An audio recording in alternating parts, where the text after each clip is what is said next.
Book 4, Beyond Personality, or First Steps in the Doctrine of the Trinity. Chapter 1, Making and Begetting. Everyone has warned me not to tell you what I am going to tell you in this last book. They all say, the ordinary reader does not want theology. Give him plain, practical religion. I have rejected their advice. I do not think the ordinary reader is such a fool. Theology means the science of God, and I think any man who wants to think about God at all would like to have the clearest and most accurate ideas about him which are available. You are not children. Why should you be treated like children? In a way, I quite understand why some people are put off by theology. I remember once when I had been giving a talk to the RAF, an old hard-bitten officer got up and said, "I've no use for all that stuff. But mind you, I'm a religious man too. I know there's a God. I've felt him, out alone in the desert at night, the tremendous mystery. And that's just why I don't believe all your neat little dogmas and formulas about him. To anyone who's met the real thing, they all seem so petty and pedantic and unreal." Now, in a sense, I quite agreed with that man. I think he had probably had a real experience of God in the desert. And when he turned from that experience to the Christian creeds, I think he really was turning from something real to something less real. In the same way, if a man has once looked at the Atlantic from the beach and then goes and looks at a map of the Atlantic, he also will be turning from something real to something less real, turning from real waves to a bit of colored paper. But here comes the point. The map is admittedly only colored paper, but there are two things you have to remember about it. In the first place, it is based on what hundreds and thousands of people have found out by sailing the real Atlantic. In that way, it has behind it masses of experience, just as real as the one you could have from the beach. Only, while yours would be a single, isolated glimpse, the map fits all those different experiences together. In the second place, if you want to go anywhere, the map is absolutely necessary. As long as you are content with walks on the beach, your own glimpses are far more fun than looking at a map. But the map is going to be more use than walks on the beach if you want to get to America. Now, theology is like the map. Merely learning and thinking about the Christian doctrines, if you stop there, is less real and less exciting than the sort of thing my friend got in the desert. Doctrines are not God. They are only a kind of map. But that map is based on the experience of hundreds of people who really were in touch with God. Experiences compared with which any thrills or pious feelings you and I are likely to get on our own are very elementary and very confused. And secondly, if you want to get any further, you must use the map. You see, what happened to that man in the desert may have been real, and was certainly exciting, but nothing comes of it. It leads nowhere. There is nothing to do about it. In fact, that is just why a vague religion, all about feeling God in nature and so on, is so attractive. It is all thrills and no work, like watching the waves from the beach. But you will not get to Newfoundland by studying the Atlantic that way, and you will not get eternal life by simply feeling the presence of God in flowers or music. Neither will you get anywhere by looking at maps without going to sea, nor will you be very safe if you go to sea without a map. In other words, theology is practical, especially now. In the old days, when there was less education and discussion, perhaps it was possible to get on with a very few simple ideas about God. But it is not so now. Everyone reads, everyone hears things discussed. Consequently, if you do not listen to theology, that will not mean that you have no ideas about God. It will mean that you have a lot of wrong ones, bad, muddled, out-of-date ideas. For a great many of the ideas about God which are trotted out as novelties today are simply the ones which real theologians tried centuries ago and rejected. To believe in the popular religion of modern England is retrogression, like believing the earth is flat. For when you get down to it, is not the popular idea of Christianity simply this, that Jesus Christ was a great moral teacher, and that if only we took his advice we might be able to establish a better social order and avoid another war? Now, mind you, that is quite true. But it tells you much less than the whole truth about Christianity, and it has no practical importance at all. It is quite true that if we took Christ's advice, we should soon be living in a happier world. You need not even go as far as Christ. If we did all that Plato or Aristotle or Confucius told us, we should get on a great deal better than we do. And so what? We have never followed the advice of the great teachers. Why are we likely to begin now? Why are we more likely to follow Christ than any of the others? Because he is the best moral teacher? But that makes it even less likely that we shall follow him. If we cannot take the elementary lessons, is it likely we are going to take the most advanced one? If Christianity only means one more bit of good advice, then Christianity is of no importance. There has been no lack of good advice for the last 4,000 years. A bit more makes no difference. But as soon as you look at any real Christian writings, you find that they are talking about something quite different from this popular religion. They say that Christ is the Son of God, whatever that means. They say that those who give him their confidence can also become sons of God, whatever that means. They say that his death saved us from our sins, whatever that means. There is no good complaining that these statements are difficult. Christianity claims to be telling us about another world, about something behind the world we can touch and hear and see. You may think the claim false, but if it were true, what it tells us would be bound to be difficult, at least as difficult as modern physics, and for the same reason. Now the point in Christianity which gives us the greatest shock is the statement that by attaching ourselves to Christ we can become sons of God. One asks, aren't we sons of God already? Surely the fatherhood of God is one of the main Christian ideas. Well, in a certain sense, no doubt we are sons of God already. I mean, God has brought us into existence and loves us and looks after us, and in that way is like a father. But when the Bible talks of our becoming sons of God, obviously it must mean something different, and that brings us up against the very center of theology. One of the creeds says that Christ is the Son of God, begotten, not created, and it adds, begotten by his Father before all worlds. Will you please get it quite clear that this has nothing to do with the fact that when Christ was born on earth as a man, that man was the son of a virgin. We are not now thinking about the virgin birth. We are thinking about something that happened before nature was created at all, before time began. Before all worlds, Christ is begotten, not created. What does it mean? We don't use the words begetting or begotten much in modern English, but everyone still knows what they mean. To beget is to become the father of. To create is to make. And the difference is this. When you beget something of the same kind as yourself. A man begets human babies, a beaver begets little beavers, and a bird begets eggs which turn into little birds. But when you make something of a different kind from yourself. A bird makes a nest, a beaver builds a dam, a man makes a wireless set, or he may make something more like himself than a wireless set, say a statue. If he is a clever enough carver, he may make a statue which is very like a man indeed. But of course it is not a real man, it only looks like one. It cannot breathe or think, it is not alive. Now that is the first thing to get clear. What God begets is God, just as what man begets is man. What God creates is not God, just as what man makes is not man. That is why men are not sons of God in the sense that Christ is. They may be like God in certain ways, but they are not things of the same kind. They are more like statues or pictures of God. A statue has the shape of a man, but it is not alive. In the same way, a man has, in a sense I am going to explain, the shape or likeness of God, but he has not got the kind of life God has. Let us take the first point, man's resemblance to God, first. Everything God has made has some likeness to himself. Space is like him in its hugeness. Not that the greatness of space is the same kind of greatness as God's, but it is a sort of symbol of it, or a translation of it into non-spiritual terms. Matter is like God in having energy, though again, of course, physical energy is a different kind of thing from the power of God.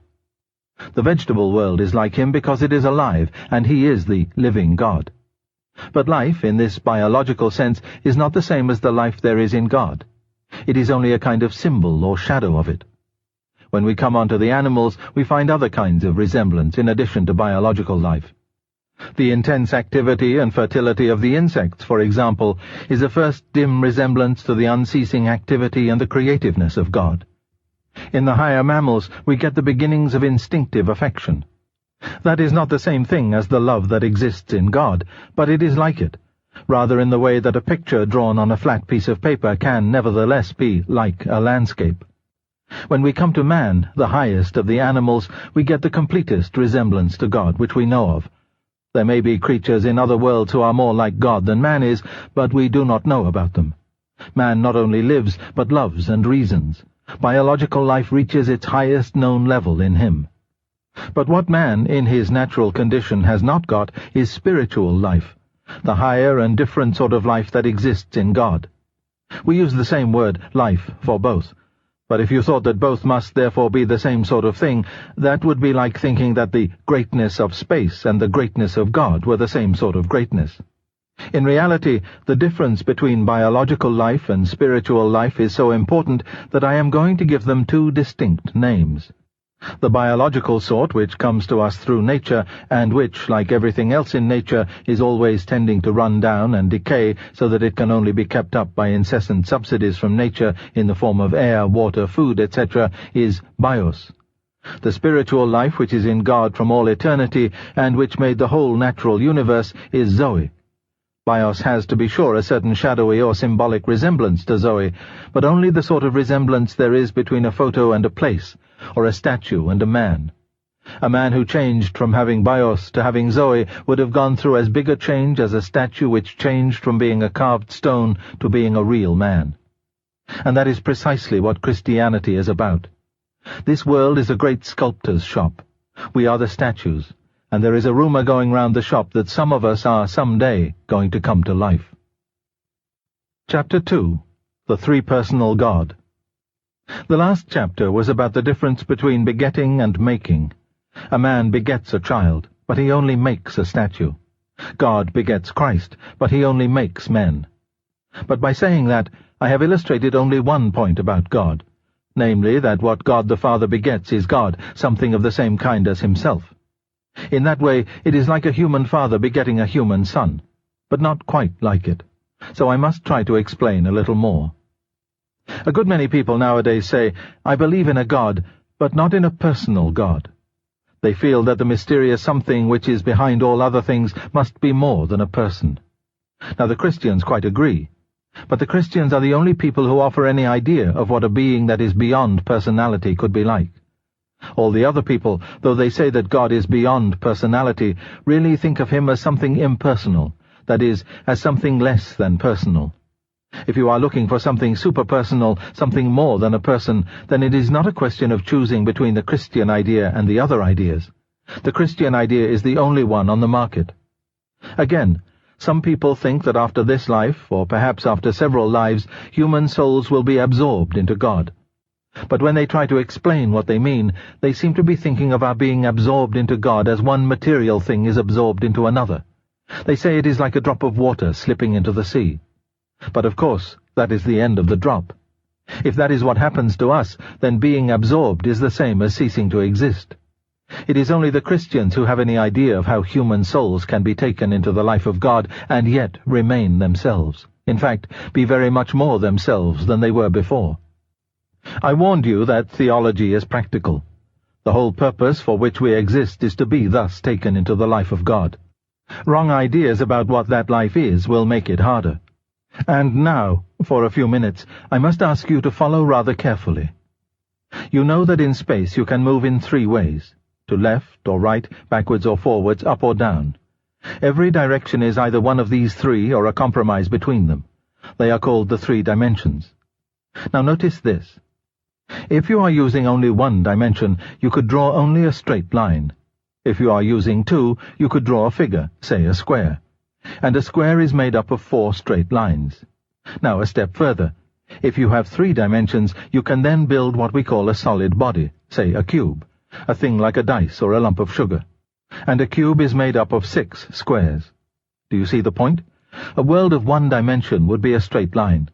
In a 2-dimensional world, you will still get straight lines, but many lines make one figure. In a 3-dimensional world, you still get figures, but many figures make one solid body. In other words, as you advance to more real and more complicated levels, you do not leave behind you the things you found on the simpler levels. You still have them, but combined in new ways, in ways you could not imagine if you knew only the simpler levels.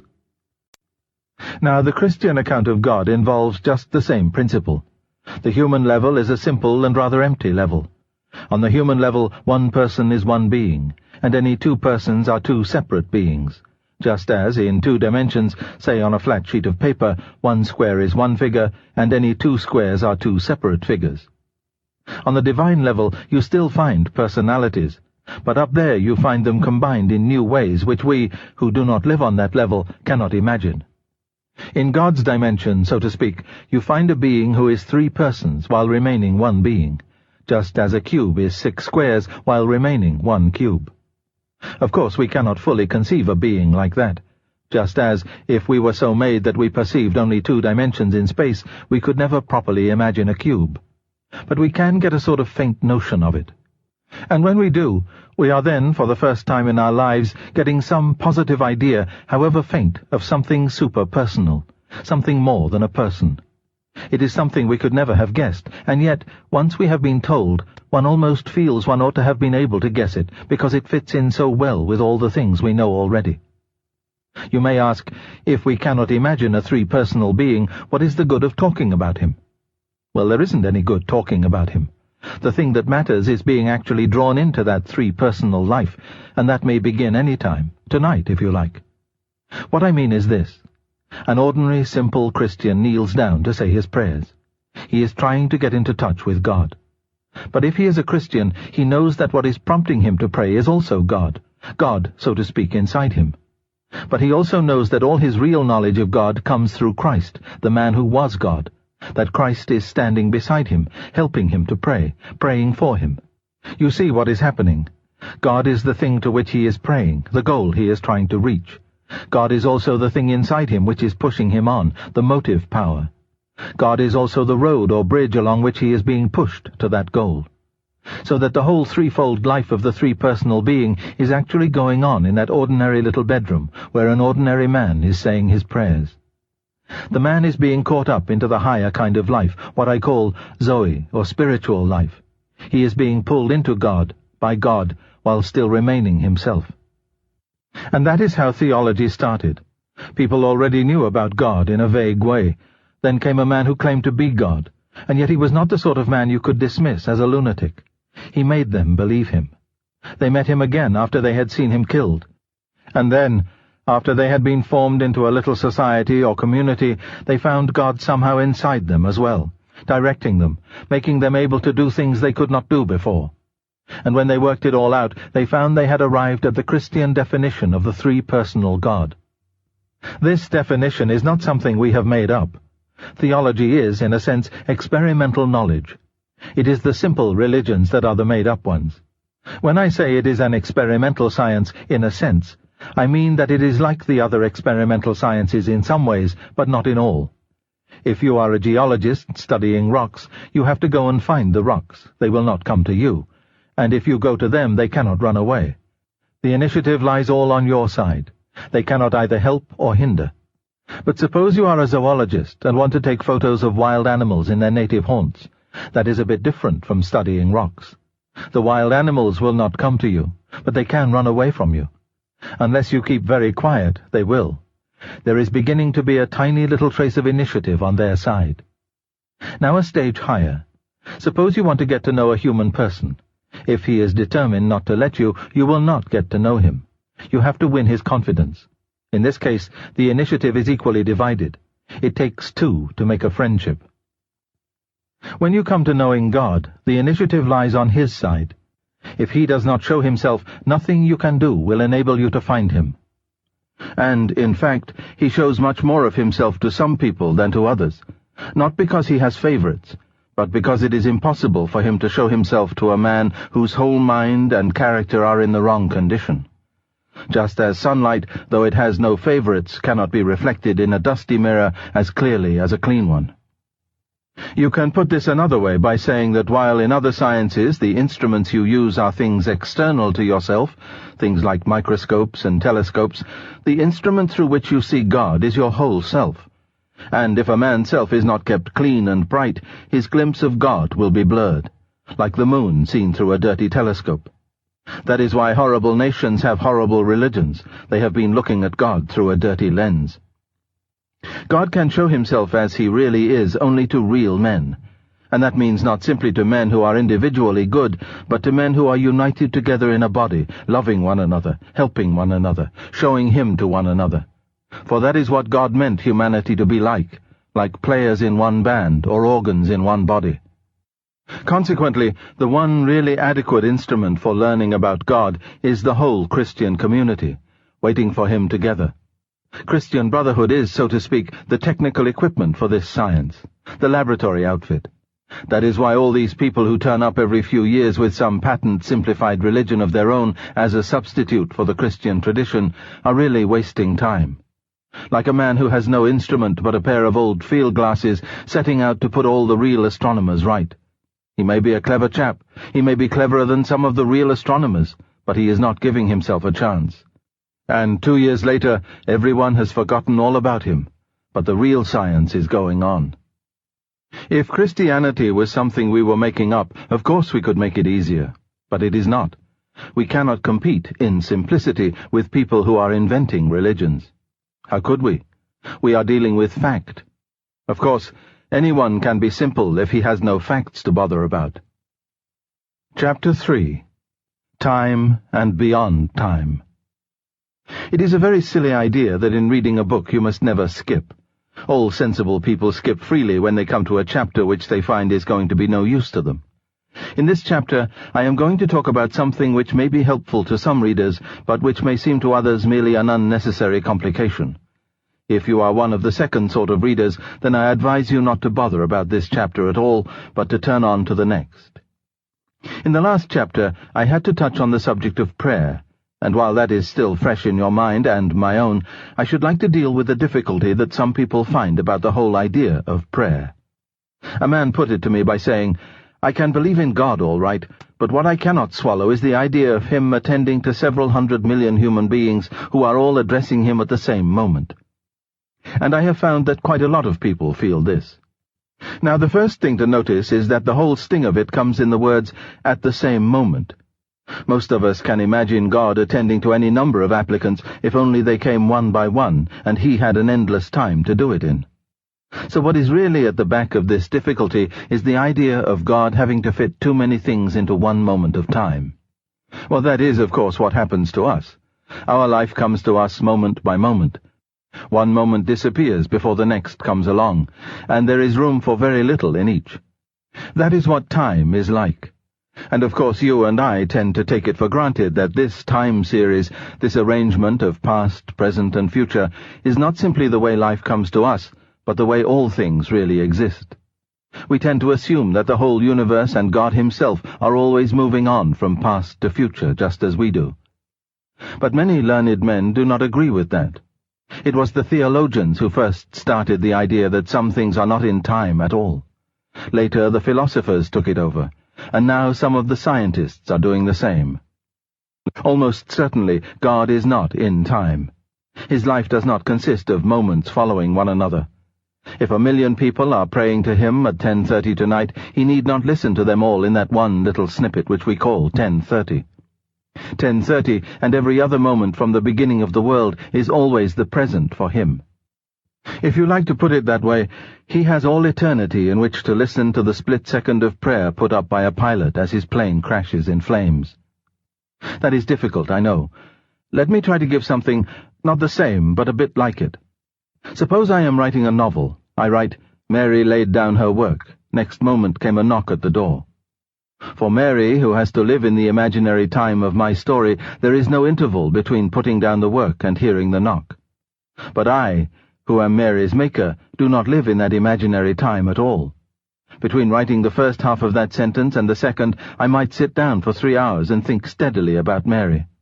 I could think about Mary as if she were the only character in the book, and for as long as I pleased. And the hours I spent in doing so would not appear in Mary's time, the time inside the story, at all. This is not a perfect illustration, of course, but it may give just a glimpse of what I believe to be the truth. God is not hurried along in the time stream of this universe any more than an author is hurried along in the imaginary time of his own novel. He has infinite attention to spare for each one of us. He does not have to deal with us in the mass. You are as much alone with him as if you were the only being he had ever created. When Christ died, he died for you individually just as much as if you had been the only man in the world. The way in which my illustration breaks down is this. In it, the author gets out of one time series, that of the novel, only by going into another time series, the real one. But God, I believe, does not live in a time series at all. His life is not dribbled out moment by moment like ours. With him it is, so to speak, still 1920 and already 1960. For his life is himself. If you picture time as a straight line along which we have to travel, then you must picture God as the whole page on which the line is drawn. We come to the parts of the line one by one. We have to leave A behind before we get to B, and cannot reach C until we leave B behind. God, from above or outside or all round, contains the whole line and sees it all. The idea is worth trying to grasp because it removes some apparent difficulties in Christianity. Before I became a Christian, one of my objections was as follows. The Christians said that the eternal God, who is everywhere and keeps the whole universe going, once became a human being. Well then, said I, how did the whole universe keep going while he was a baby or while he was asleep? How could he at the same time be God who knows everything and also a man asking his disciples, "Who touched me?" You will notice that the sting lay in the time words, while he was a baby. How could he at the same time? In other words, I was assuming that Christ's life as God was in time, and that his life as the man Jesus in Palestine was a shorter period taken out of that time, just as my service in the army was a shorter period taken out of my total life. And that is how most of us perhaps tend to think about it. We picture God living through a period when his human life was still in the future, then coming to a period when it was present, then going on to a period when he could look back on it as something in the past. But probably these ideas correspond to nothing in the actual facts. You cannot fit Christ's earthly life in Palestine into any time relations with his life as God beyond all space and time. It is really, I suggest, a timeless truth about God that human nature and the human experience of weakness and sleep and ignorance are somehow included in his whole divine life. This human life in God is, from our point of view, a particular period in the history of our world, from the year AD 1 till the crucifixion. We therefore imagine it is also a period in the history of God's own existence. But God has no history. He is too completely and utterly real to have one. For of course, to have a history means losing part of your reality, because it had already slipped away into the past, and not yet having another part because it is still in the future. In fact, having nothing but the tiny little present, which has gone before you can speak about it. God forbid we should think God was like that. Even we may hope not to be always rationed in that way. Another difficulty we get if we believe God to be in time is this.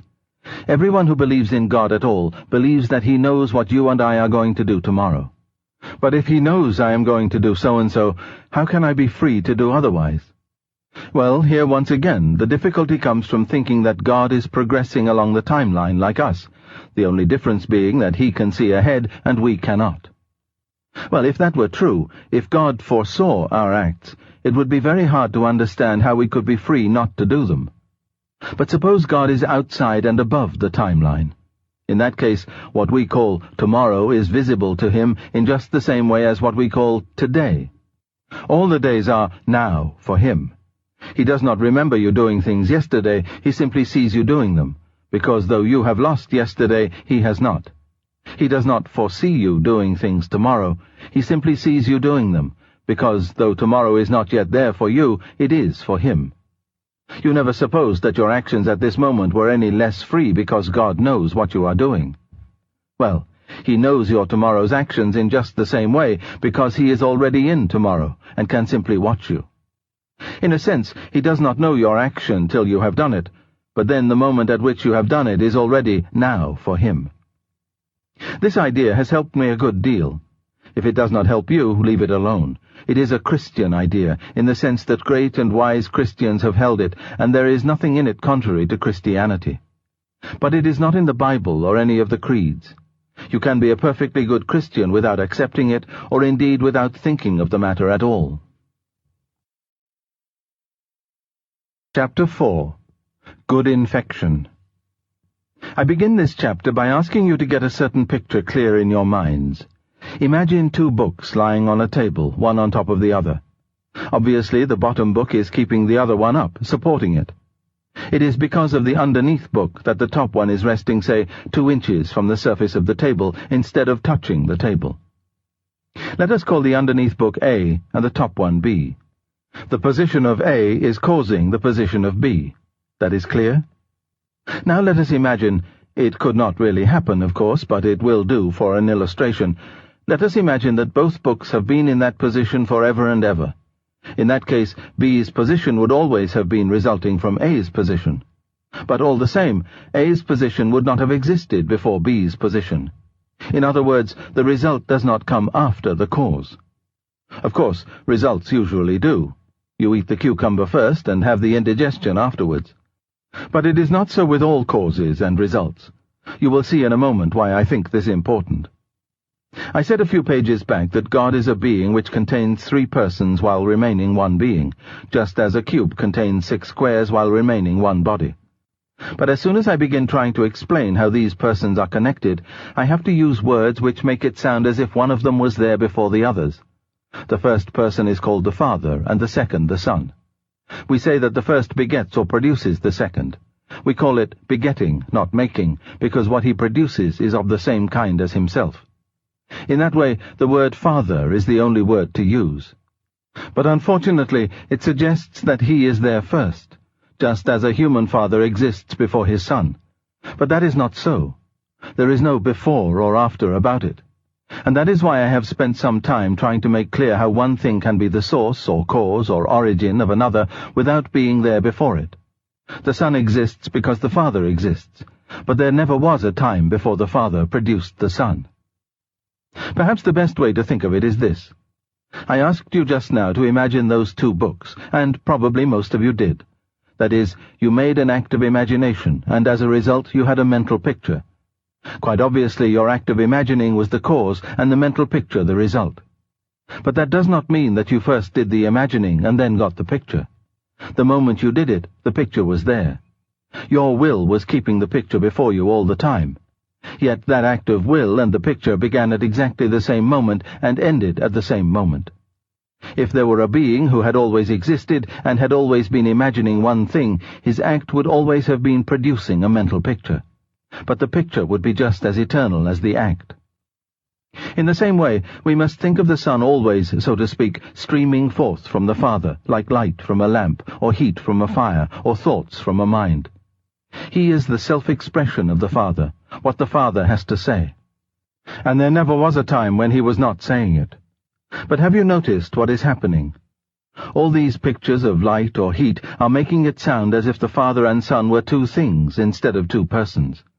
So that, after all, the New Testament picture of a Father and a Son turns out to be much more accurate than anything we try to substitute for it. That is what always happens when you go away from the words of the Bible. It is quite right to go away from them for a moment in order to make some special point clear. But you must always go back. Naturally, God knows how to describe himself much better than we know how to describe him. He knows that Father and Son is more like the relation between the first and second persons than anything else we can think of. Much the most important thing to know is that it is a relation of love. The Father delights in his Son. The Son looks up to his Father. Before going on, notice the practical importance of this. All sorts of people are fond of repeating the Christian statement that God is love.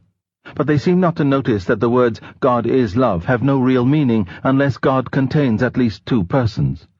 Love is something that one person has for another person. If God was a single person, then before the world was made, he was not love.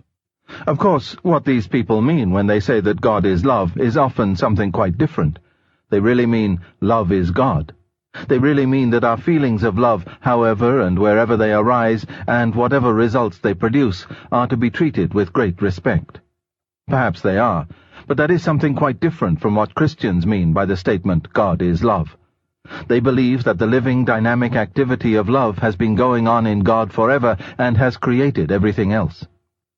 And that, by the way, is perhaps the most important difference between Christianity and all other religions. That in Christianity, God is not a static thing, not even a person, but a dynamic, pulsating activity, a life, almost a kind of drama. Almost, if you will not think me irreverent, a kind of dance. The union between the Father and Son is such a live, concrete thing that this union itself is also a person. I know this is almost inconceivable, but look at it thus. You know that among human beings, when they get together in a family or a club or a trade union, people talk about the spirit of that family or club or trade union. They talk about its spirit because the individual members, when they are together, do really develop particular ways of talking and behaving which they would not have if they were apart. It is as if a sort of communal personality came into existence. Of course, it is not a real person, it is only rather like a person. But that is just one of the differences between God and us. What grows out of the joint life of the Father and Son is a real person, is in fact the third of the three persons who are God. This third person is called, in technical language, the Holy Ghost, or the Spirit of God.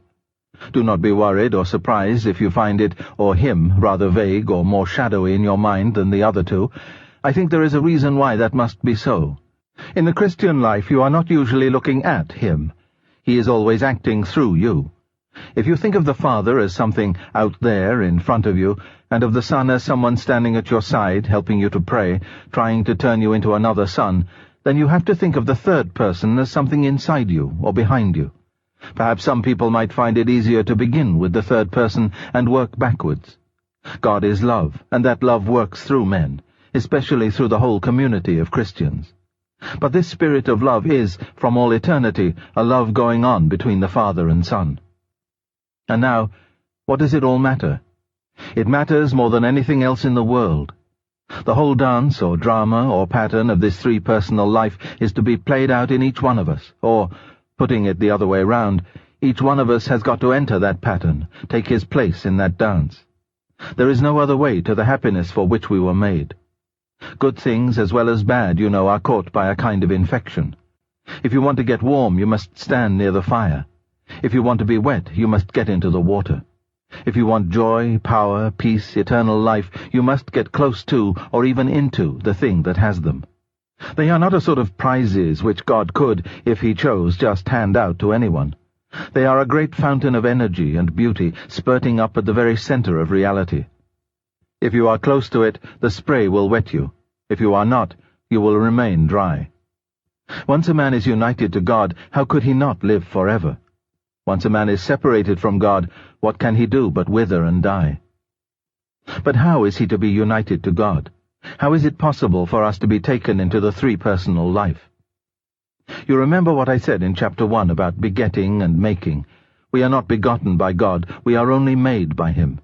In our natural state we are not sons of God, only, so to speak, statues. We have not got Zoe, or spiritual life, only bios, or biological life, which is presently going to run down and die. Now the whole offer which Christianity makes is this, that we can, if we let God have his way, come to share in the life of Christ. If we do, we shall then be sharing a life which was begotten, not made, which has always existed and always will exist. Christ is the Son of God. If we share in this kind of life, we shall also be sons of God. We shall love the Father as he does, and the Holy Ghost will arise in us. He came to this world and became a man in order to spread to other men the kind of life he has, by what I call good infection. Every Christian is to become a little Christ. The whole purpose of becoming a Christian is simply nothing else.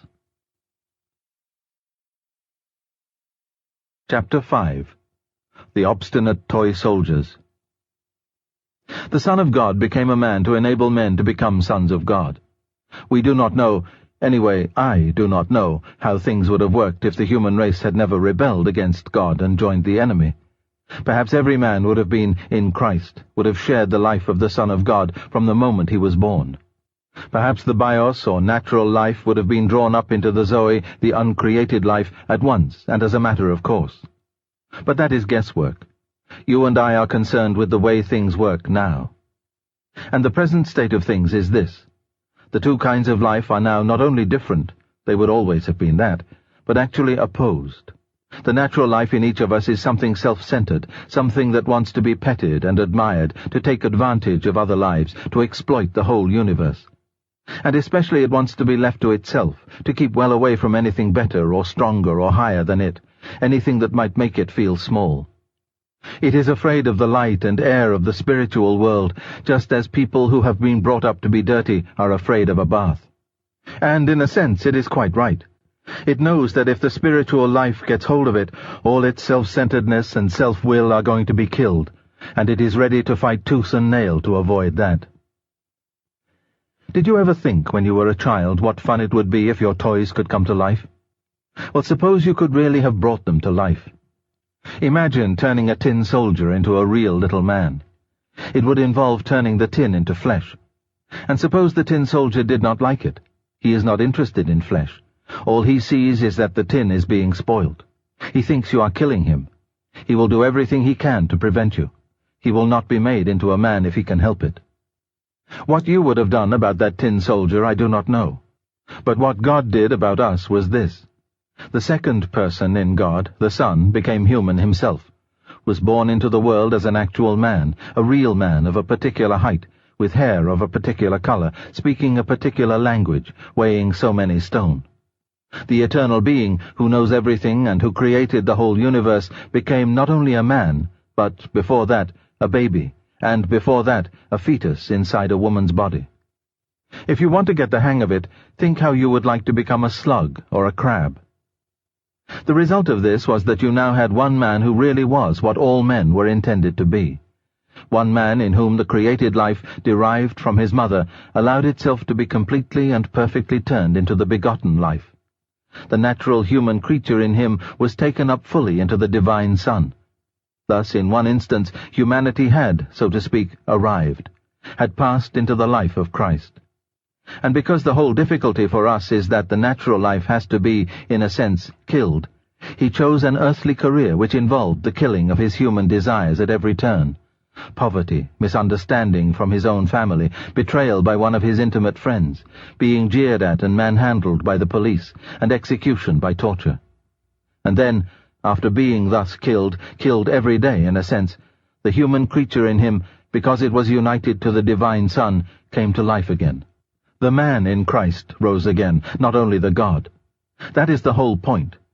For the first time we saw a real man, one tin soldier, real tin just like the rest, had come fully and splendidly alive.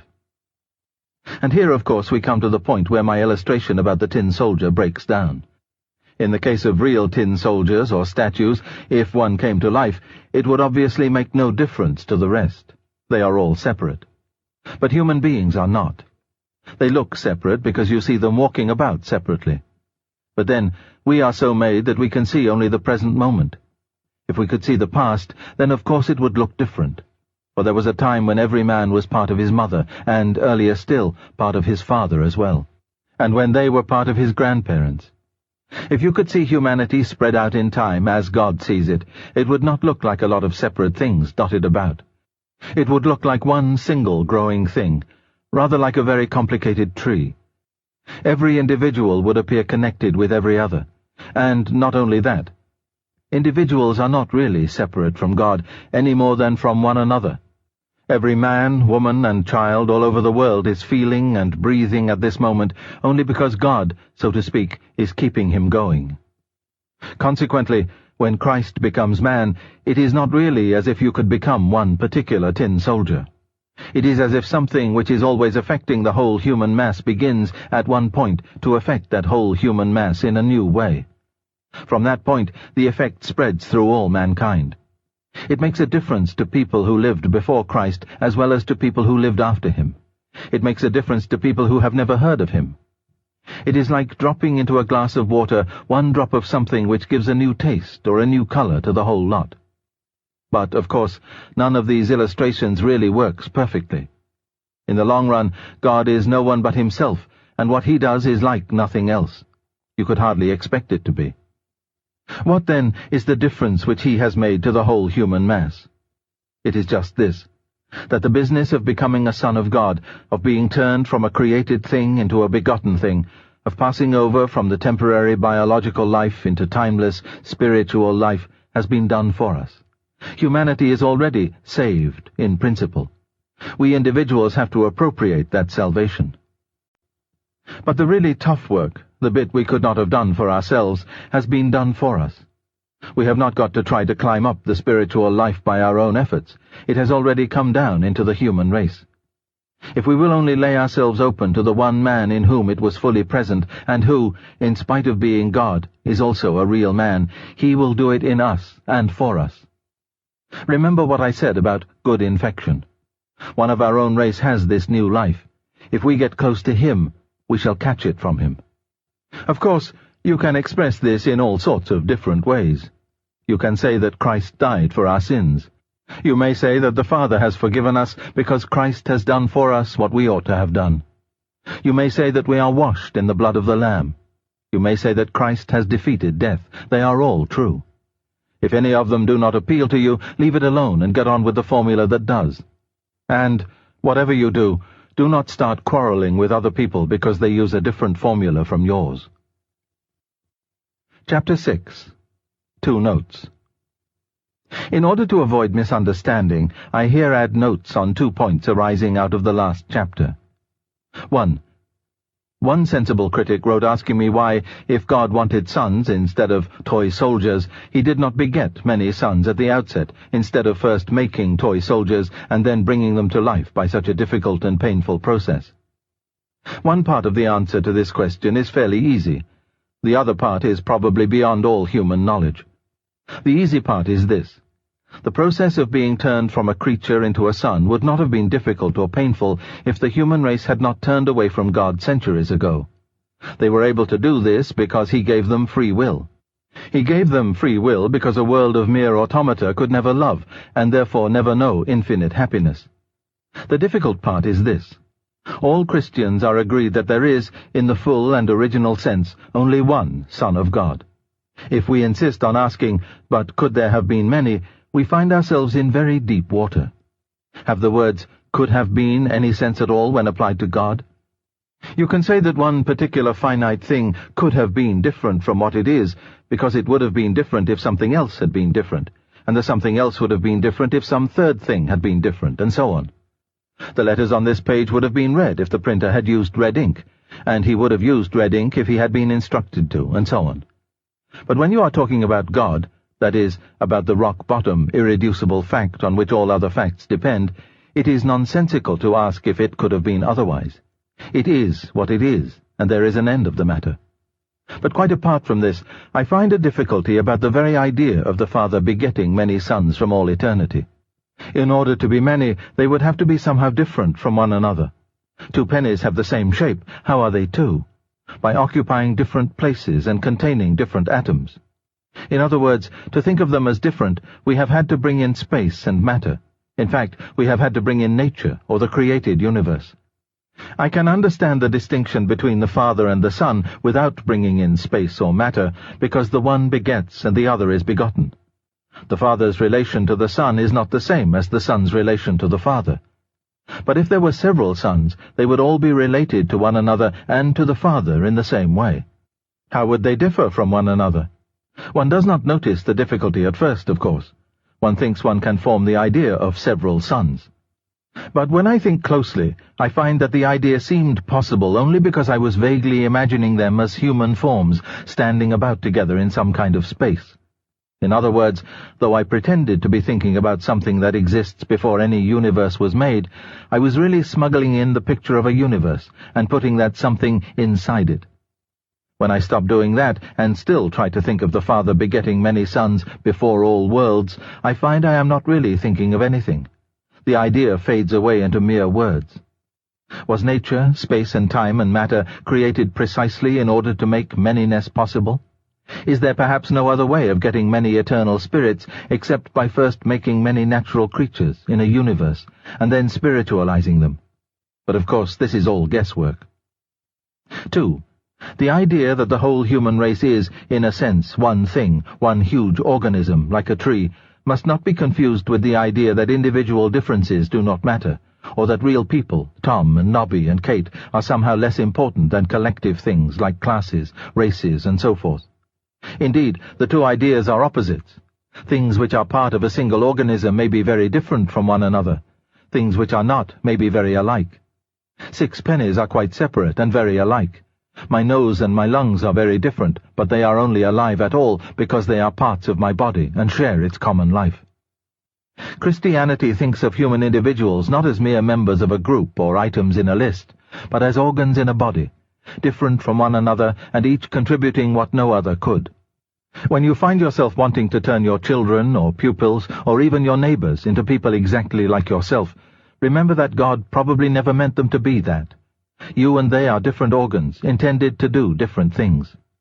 On the other hand, when you are tempted not to bother about someone else's troubles because they are no business of yours, remember that though he is different from you, he is part of the same organism as you. If you forget that he belongs to the same organism as yourself, you will become an individualist. If you forget that he is a different organ from you, if you want to suppress differences and make people all alike, you will become a totalitarian. But a Christian must not be either a totalitarian or an individualist. I feel a strong desire to tell you, and I expect you feel a strong desire to tell me, which of these two errors is the worse. That is the devil getting at us. He always sends errors into the world in pairs of opposites. And he always encourages us to spend a lot of time thinking which is the worse. You see why, of course.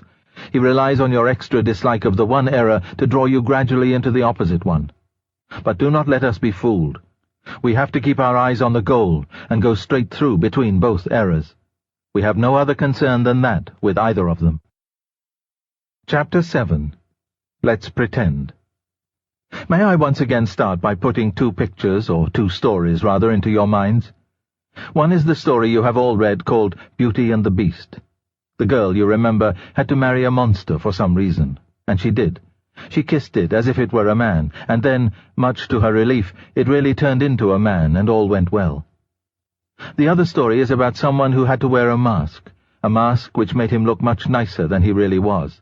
He had to wear it for years, and when he took it off, he found his own face had grown to fit it. He was now really beautiful. What had begun as disguise had become a reality. I think both these stories may, in a fanciful way, of course, help to illustrate what I have to say in this chapter. Up till now, I have been trying to describe facts, what God is and what he has done. Now I want to talk about practice. What do we do next? What difference does all this theology make? It can start making a difference tonight. If you are interested enough to have read thus far, you are probably interested enough to make a shot at saying your prayers. And, whatever else you say, you will probably say the Lord's Prayer. Its very first words are, Our Father. Do you now see what these words mean? They mean, quite frankly, that you are putting yourself in the place of a Son of God. To put it bluntly, you are dressing up as Christ. If you like, you are pretending. Because, of course, the moment you realize what the words mean, you realize that you are not a son of God. You are not being like the Son of God, whose will and interests are at one with those of the Father. You are a bundle of self-centered fears, hopes, greeds, jealousies, and self-conceit, all doomed to death. So that, in a way, this dressing up as Christ is a piece of outrageous cheek. But the odd thing is that he has ordered us to do it. Why?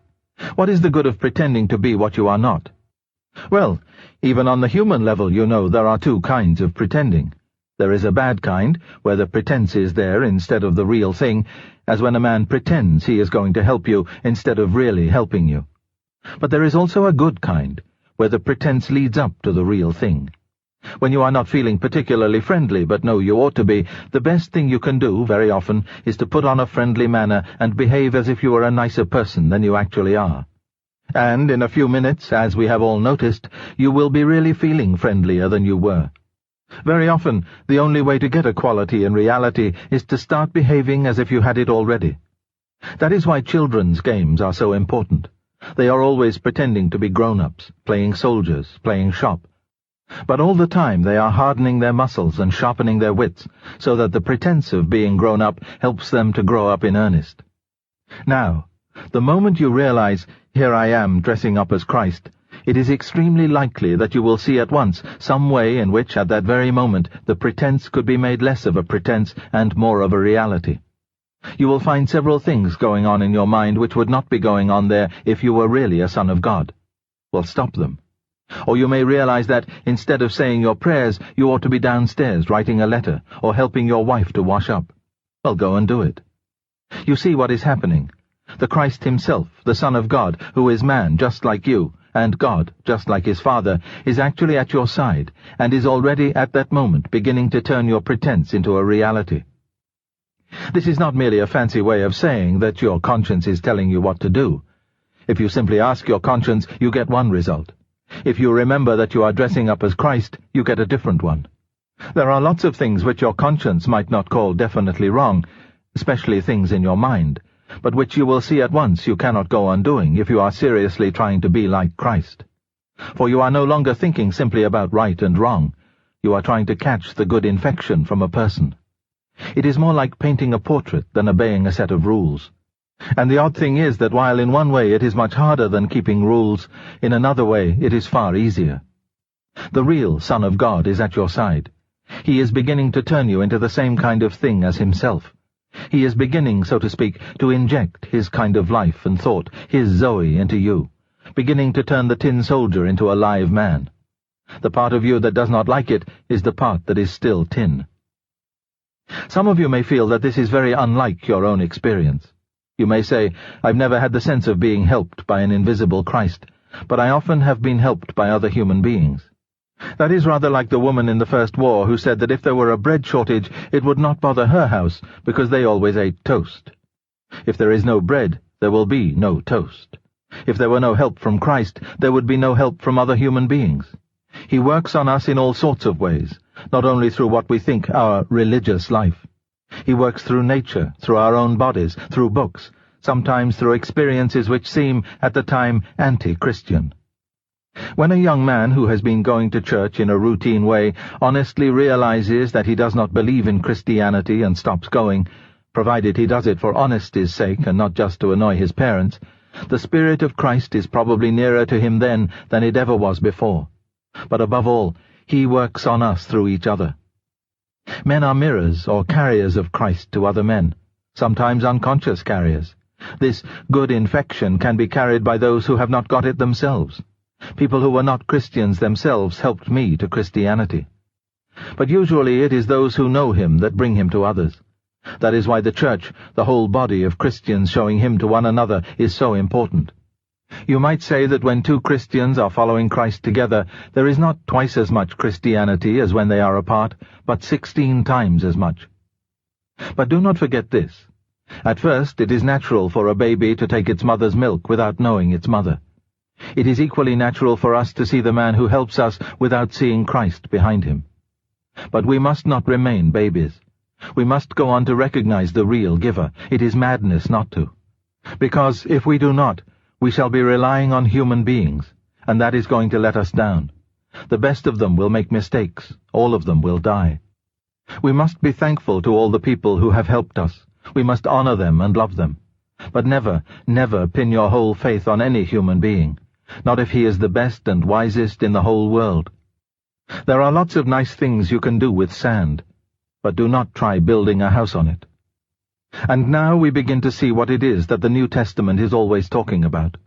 It talks about Christians being born again. It talks about them putting on Christ, about Christ being formed in us, about our coming to have the mind of Christ.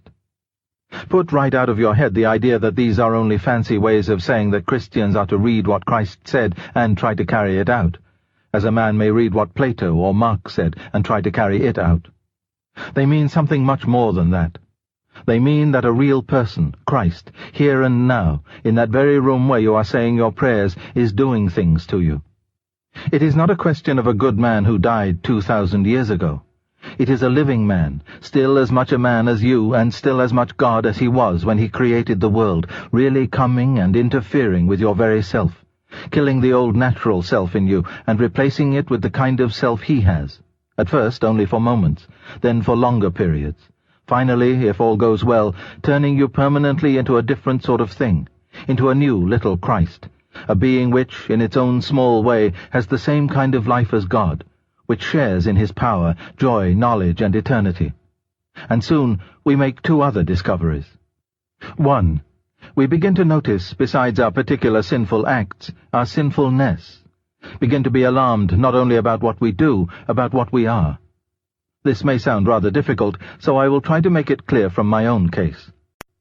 When I come to my evening prayers and try to reckon up the sins of the day, 9 times out of 10 the most obvious one is some sin against charity.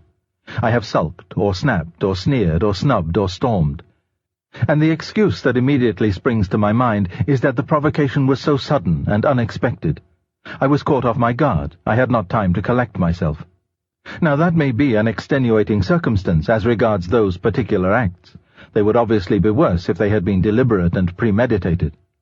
On the other hand, surely what a man does when he is taken off his guard is the best evidence for what sort of man he is. Surely what pops out before the man has time to put on a disguise is the truth. If there are rats in a cellar, you are most likely to see them if you go in very suddenly. But the suddenness does not create the rats. It only prevents them from hiding. In the same way, the suddenness of the provocation does not make me an ill-tempered man. It only shows me what an ill-tempered man I am. The rats are always there in the cellar, but if you go in shouting and noisily, they will have taken cover before you switch on the light. Apparently the rats of resentment and vindictiveness are always there in the cellar of my soul. Now that cellar is out of reach of my conscious will. I can to some extent control my acts. I have no direct control over my temperament.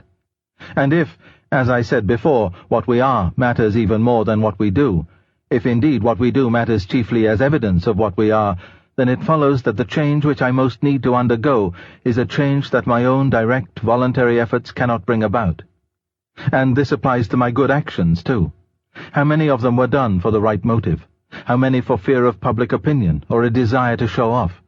How many from a sort of obstinacy or sense of superiority which, in different circumstances, might equally have led to some very bad act?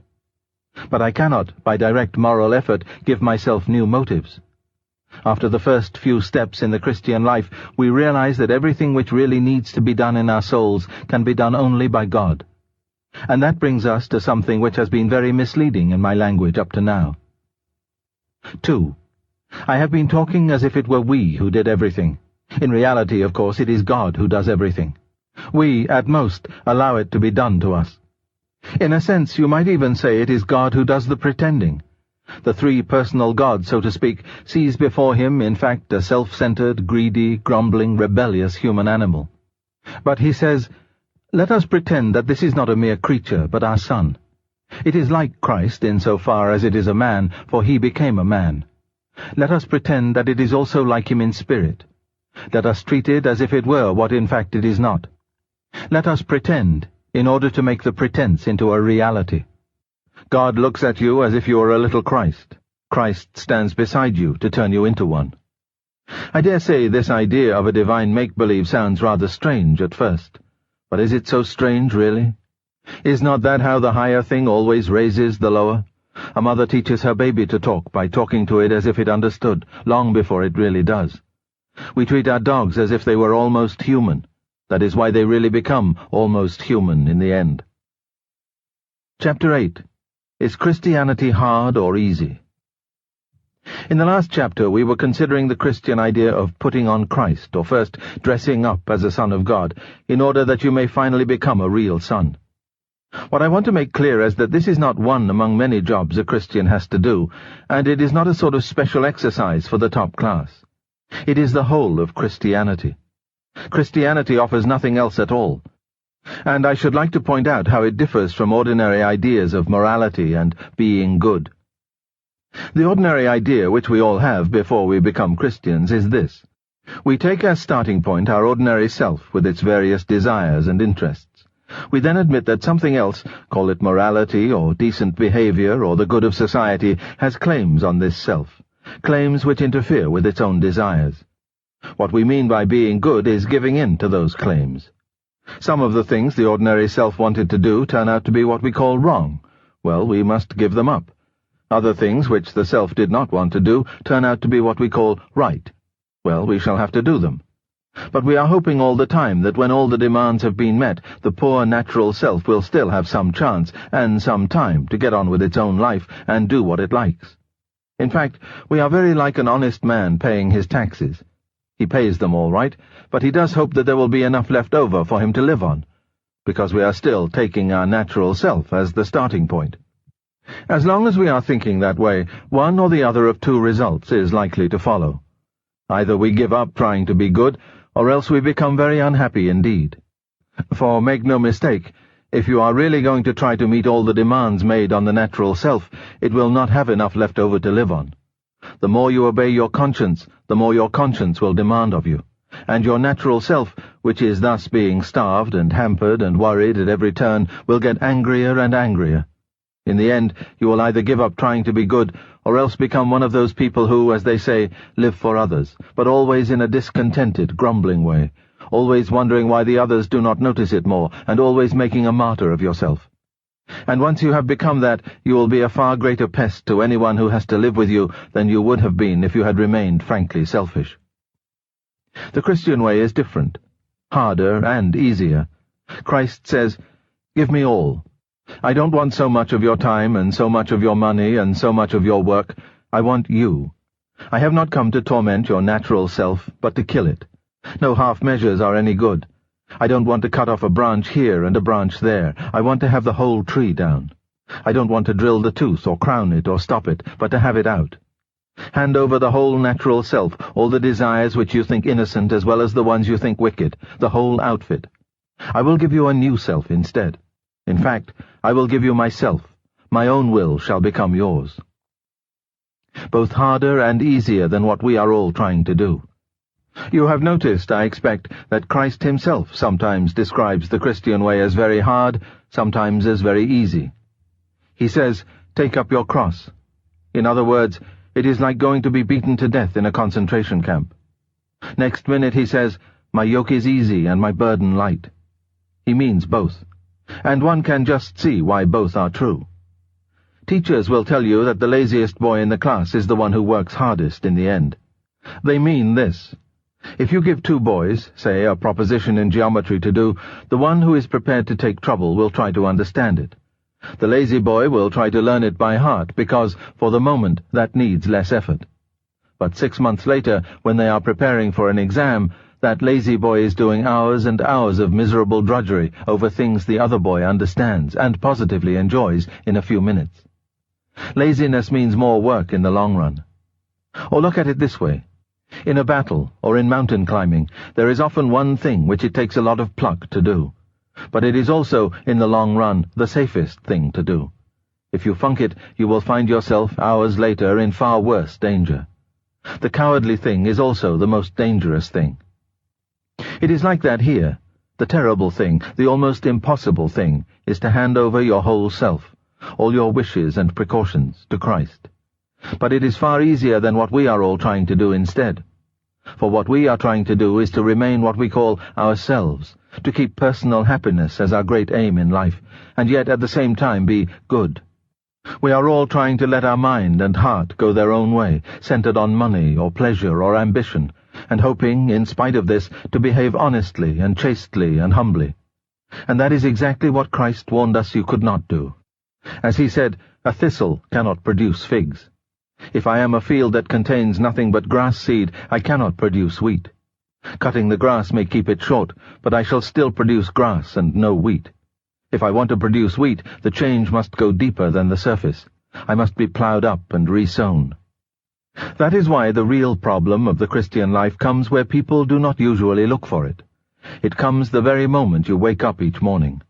All your wishes and hopes for the day rush at you like wild animals. And the first job each morning consists simply in shoving them all back, in listening to that other voice, taking that other point of view, letting that other, larger, stronger, quieter life come flowing in, and so on all day. Standing back from all your natural fussings and frettings, coming in out of the wind. We can only do it for moments at first. But from those moments the new sort of life will be spreading through our system, because now we are letting him work at the right part of us. It is the difference between paint, which is merely laid on the surface, and a dye or stain which soaks right through. He never talked vague, idealistic gas. When he said, "Be perfect," he meant it. He meant that we must go in for the full treatment. It is hard, but the sort of compromise we are all hankering for is harder. In fact, it is impossible. It may be hard for an egg to turn into a bird. It would be a jolly sight harder for it to learn to fly while remaining an egg. We are like eggs at present, and you cannot go on indefinitely being just an ordinary, decent egg. We must be hatched, or go bad. May I come back to what I said before? This is the whole of Christianity. There is nothing else. It is so easy to get muddled about that. It is easy to think that the Church has a lot of different objects: education, building, missions, holding services. Just as it is easy to think the state has a lot of different objects: military, political, economic, and whatnot. But in a way things are much simpler than that. The state exists simply to promote and to protect the ordinary happiness of human beings in this life. A husband and wife chatting over a fire, a couple of friends having a game of darts in a pub, a man reading a book in his own room or digging in his own garden. That is what the state is there for. And unless they are helping to increase and prolong and protect such moments, all the laws, parliaments, armies, courts, police, economics, etc. are simply a waste of time. In the same way, the Church exists for nothing else but to draw men into Christ, to make them little Christs. If they are not doing that, all the cathedrals, clergy, missions, sermons, even the Bible itself, are simply a waste of time. God became man for no other purpose. It is even doubtful, you know, whether the whole universe was created for any other purpose. It says in the Bible that the whole universe was made for Christ, and that everything is to be gathered together in him. I do not suppose any of us can understand how this will happen as regards the whole universe. We do not know what, if anything, lives in the parts of it that are millions of miles away from this earth. Even on this earth, we do not know how it applies to things other than men. After all, that is what you would expect. We have been shown the plan only insofar as it concerns ourselves. I sometimes like to imagine that I can just see how it might apply to other things. I think I can see how the higher animals are, in a sense, drawn into man when he loves them and makes them, as he does, much more nearly human than they would otherwise be. I can even see a sense in which the dead things and plants are drawn into man as he studies them and uses and appreciates them. And if there were intelligent creatures in other worlds, they might do the same with their worlds. It might be that when intelligent creatures entered into Christ, they would, in that way, bring all the other things in along with them. But I do not know. It is only a guess. What we have been told is how we men can be drawn into Christ, can become part of that wonderful present which the young Prince of the universe wants to offer to his Father, that present which is himself, and therefore us in him. It is the only thing we were made for. And there are strange, exciting hints in the Bible that when we are drawn in, a great many other things in nature will begin to come right. The bad dream will be over. It will be morning. Chapter 9. Counting the Cost. I find a good many people have been bothered by what I said in the last chapter about our Lord's words, "Be ye perfect." Some people seem to think this means, "Unless you are perfect, I will not help you." And as we cannot be perfect, then if he meant that, our position is hopeless. But I do not think he did mean that. I think he meant, "The only help I will give is help to become perfect. You may want something less, but I will give you nothing less." Let me explain. When I was a child, I often had toothache, and I knew that if I went to my mother, she would give me something which would deaden the pain for that night and let me get to sleep. But I did not go to my mother, at least not till the pain became very bad. And the reason I did not go was this. I did not doubt she would give me the aspirin, but I knew she would also do something else. I knew she would take me to the dentist next morning. I could not get what I wanted out of her without getting something more, which I did not want. I wanted immediate relief from pain, but I could not get it without having my teeth set permanently right. And I knew those dentists. I knew they started fiddling about with all sorts of other teeth which had not yet begun to ache. They would not let sleeping dogs lie. If you gave them an inch, they took an ell. Now, if I may put it that way, our Lord is like the dentists. If you give him an inch, he will take an ell. Dozens of people go to him to be cured of some one particular sin which they are ashamed of, like masturbation or physical cowardice, or which is obviously spoiling daily life, like bad temper or drunkenness. Well, he will cure it all right, but he will not stop there. That may be all you asked, but if once you call him in, he will give you the full treatment. That is why he warned people to count the cost before becoming Christians. Make no mistake, he says, if you let me, I will make you perfect. The moment you put yourself in my hands, that is what you are in for, nothing less or other than that. You have free will, and if you choose, you can push me away. But if you do not push me away, understand that I am going to see this job through. Whatever suffering it may cost you in your earthly life, whatever inconceivable purification it may cost you after death, whatever it costs me, I will never rest, nor let you rest, until you are literally perfect, until my Father can say without reservation that he is well pleased with you, as he said he was well pleased with me. This I can do and will do, but I will not do anything less. And yet, this is the other and equally important side of it, this helper who will in the long run be satisfied with nothing less than absolute perfection will also be delighted with the first feeble stumbling effort you make tomorrow to do the simplest duty. As a great Christian writer, George MacDonald, pointed out, every father is pleased at the baby's first attempt to walk.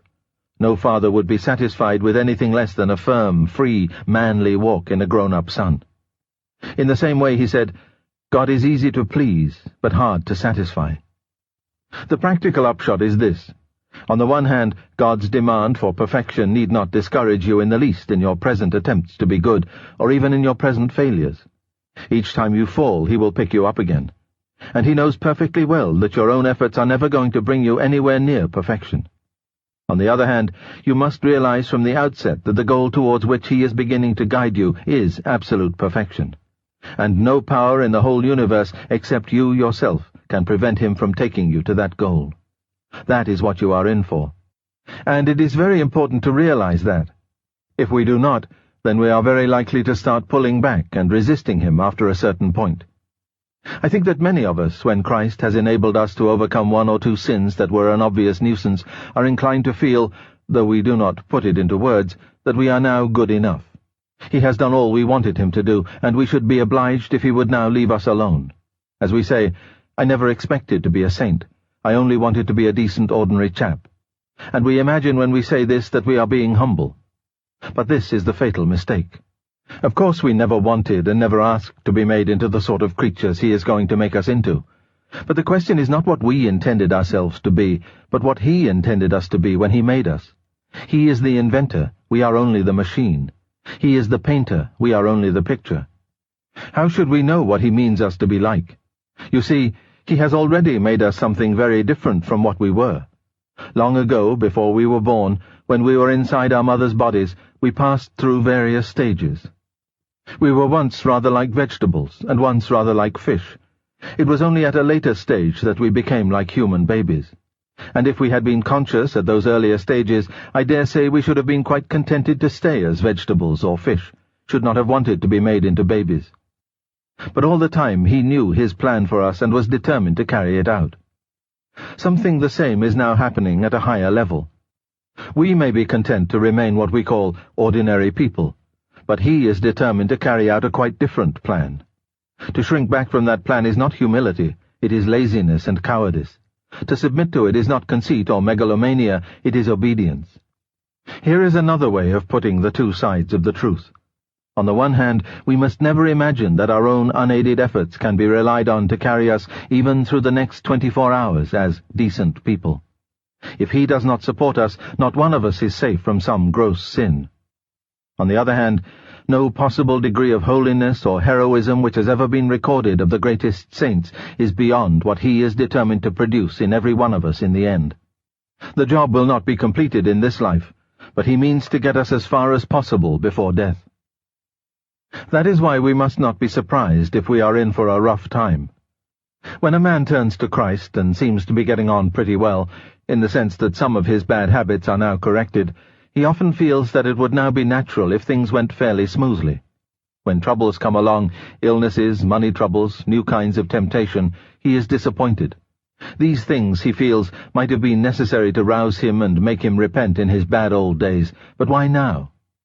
Because God is forcing him on, or up, to a higher level, putting him into situations where he will have to be very much braver, or more patient, or more loving than he ever dreamed of being before.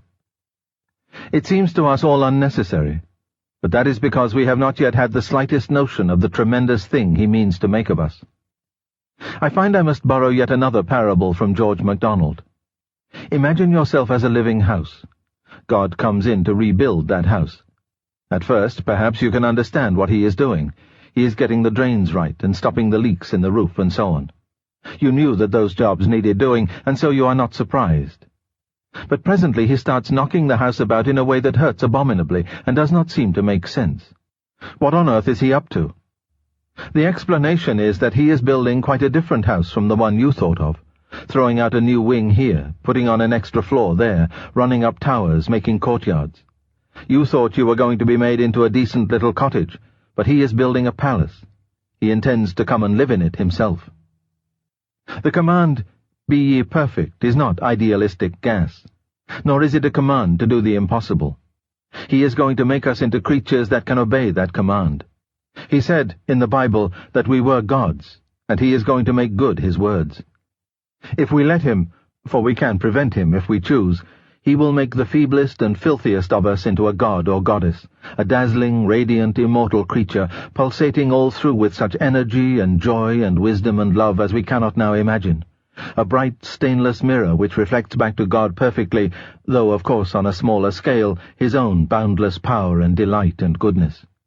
The process will be long and in parts very painful, but that is what we are in for, nothing less. He meant what he said. Chapter 10. Nice People or New Men. He meant what he said. Those who put themselves in his hands will become perfect, as he is perfect, perfect in love, wisdom, joy, beauty, and immortality. The change will not be completed in this life, for death is an important part of the treatment. How far the change will have gone before death in any particular Christian is uncertain. I think this is the right moment to consider a question which is often asked. If Christianity is true, why are not all Christians obviously nicer than all non-Christians? What lies behind that question is partly something very reasonable, and partly something that is not reasonable at all. The reasonable part is this. If conversion to Christianity makes no improvement in a man's outward actions, if he continues to be just as snobbish or spiteful or envious or ambitious as he was before, then I think we must suspect that his conversion was largely imaginary.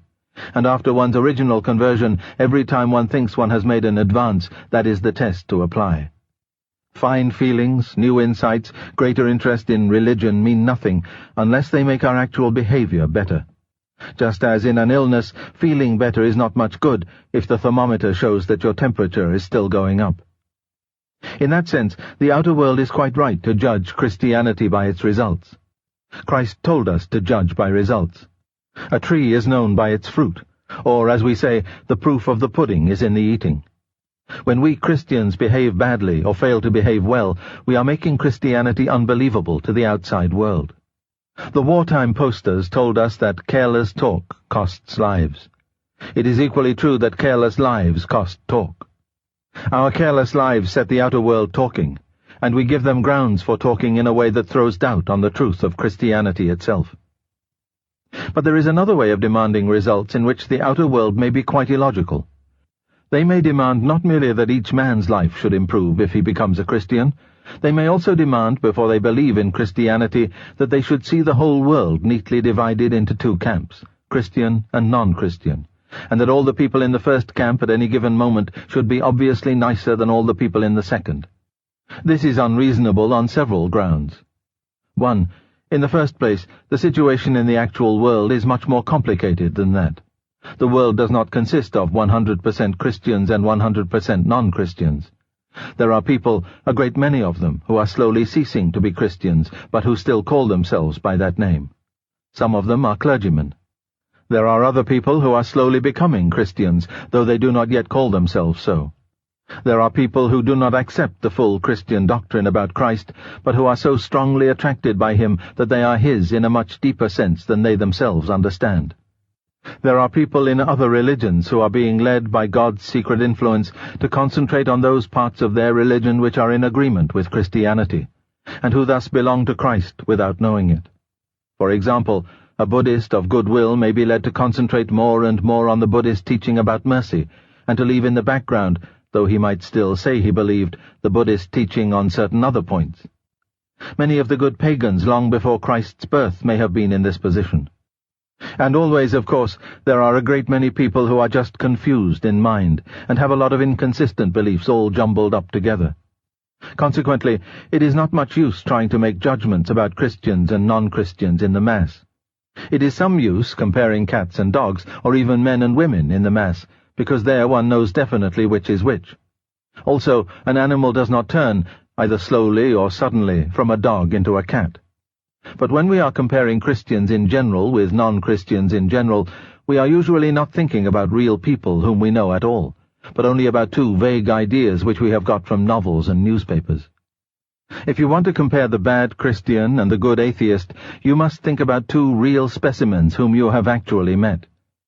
Unless we come down to brass tacks in that way, we shall only be wasting time. 2. Suppose we have come down to brass tacks, and are now talking not about an imaginary Christian and an imaginary non-Christian, but about two real people in our own neighborhood. Even then we must be careful to ask the right question. If Christianity is true, then it ought to follow, A, that any Christian will be nicer than the same person would be if he were not a Christian, B, that any man who becomes a Christian will be nicer than he was before. Just in the same way, if the advertisements of White Smiles toothpaste are true, it ought to follow, A, that anyone who uses it will have better teeth than the same person would have if he did not use it, B, that if anyone begins to use it, his teeth will improve.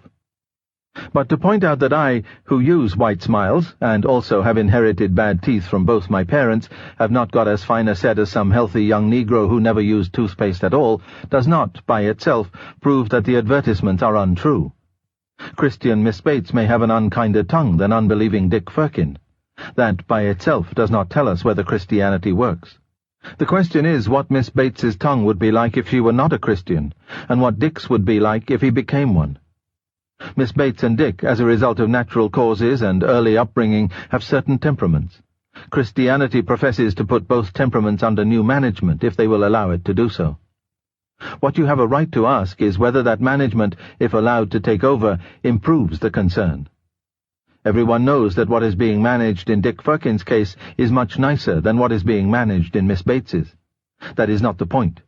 To judge the management of a factory, you must consider not only the output, but the plant.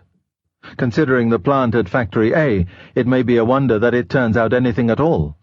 Considering the first-class outfit at Factory B, its output, though high, may be a great deal lower than it ought to be. No doubt the good manager at Factory A is going to put in new machinery as soon as he can, but that takes time. In the meantime, low output does not prove that he is a failure. 3. And now, let us go a little deeper.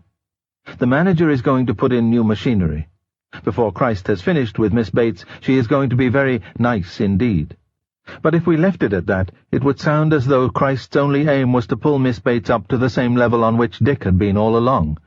We have been talking, in fact, as if Dick were all right, as if Christianity was something nasty people needed and nice ones could afford to do without, and as if niceness was all that God demanded.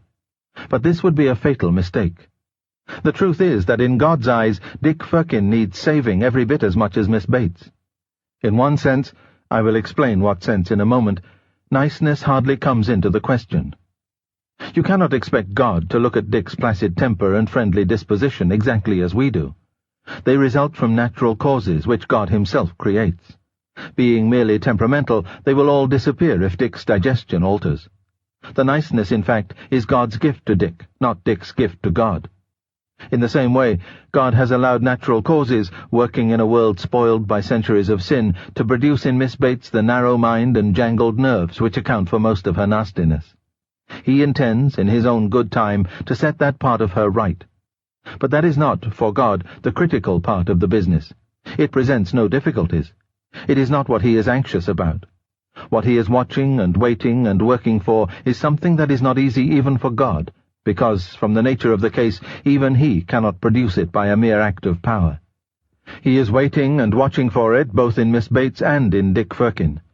It is something they can freely give him or freely refuse to him. Will they or will they not turn to him and thus fulfill the only purpose for which they were created? Their free will is trembling inside them like the needle of a compass. But this is a needle that can choose. It can point to its true north, but it need not. Will the needle swing round and settle and point to God? He can help it to do so. He cannot force it. He cannot, so to speak, put out his own hand and pull it into the right position, for then it would not be free will any more. Will it point north? That is the question on which all hangs. Will Miss Bates and Dick offer their natures to God? The question whether the natures they offer or withhold are at that moment nice or nasty ones is of secondary importance. God can see to that part of the problem. Do not misunderstand me. Of course God regards a nasty nature as a bad and deplorable thing. And, of course, he regards a nice nature as a good thing, good like bread or sunshine or water. But these are the good things which he gives and we receive. He created Dick's sound nerves and good digestion, and there is plenty more where they came from. It costs God nothing, so far as we know, to create nice things. But to convert rebellious wills cost him crucifixion. And because they are wills, they can, in nice people just as much as in nasty ones, refuse his request. And then, because that niceness in Dick was merely part of nature, it will all go to pieces in the end. Nature herself will all pass away. Natural causes come together in Dick to make a pleasant psychological pattern, just as they come together in a sunset to make a pleasant pattern of colors. Presently, for that is how nature works, they will fall apart again, and the pattern in both cases will disappear. Dick has had the chance to turn, or rather to allow God to turn, that momentary pattern into the beauty of an eternal spirit, and he has not taken it. There is a paradox here. As long as Dick does not turn to God, he thinks his niceness is his own, and just as long as he thinks that, it is not his own. It is when Dick realizes that his niceness is not his own but a gift from God, and when he offers it back to God, it is just then that it begins to be really his own. For now Dick is beginning to take a share in his own creation. The only things we can keep are the things we freely give to God. What we try to keep for ourselves is just what we are sure to lose. We must, therefore, not be surprised if we find among the Christians some people who are still nasty. There is even, when you come to think it over, a reason why nasty people might be expected to turn to Christ in greater numbers than nice ones. That was what people objected to about Christ during his life on earth. He seemed to attract such awful people. That is what people still object to, and always will. Do you not see why? Christ said, "Blessed are the poor," and how hard it is for the rich to enter the kingdom, and no doubt he primarily meant the economically rich and economically poor. But do not his words also apply to another kind of riches and poverty? One of the dangers of having a lot of money is that you may be quite satisfied with the kinds of happiness money can give, and so fail to realize your need for God. If everything seems to come simply by signing checks, you may forget that you are at every moment totally dependent on God. Now, quite plainly, natural gifts carry with them a similar danger. If you have sound nerves and intelligence and health and popularity and a good upbringing, you are likely to be quite satisfied with your character as it is. Why drag God into it, you may ask? A certain level of good conduct comes fairly easily to you. You are not one of those wretched creatures who are always being tripped up by sex, or dipsomania, or nervousness, or bad temper. Everyone says you are a nice chap, and, between ourselves, you agree with them. You are quite likely to believe that all this niceness is your own doing, and you may easily not feel the need for any better kind of goodness. Often people who have all these natural kinds of goodness cannot be brought to recognize their need for Christ at all until, one day, the natural goodness lets them down, and their self-satisfaction is shattered. In other words, it is hard for those who are rich in this sense to enter the kingdom. It is very different for the nasty people, the little, low, timid, warped, thin-blooded, lonely people, or the passionate, sensual, unbalanced people. If they make any attempt at goodness at all, they learn in double-quick time that they need help. It is Christ or nothing for them. It is taking up the cross and following, or else despair. They are the lost sheep. He came specially to find them. They are, in one very real and terrible sense, the poor. He blessed them.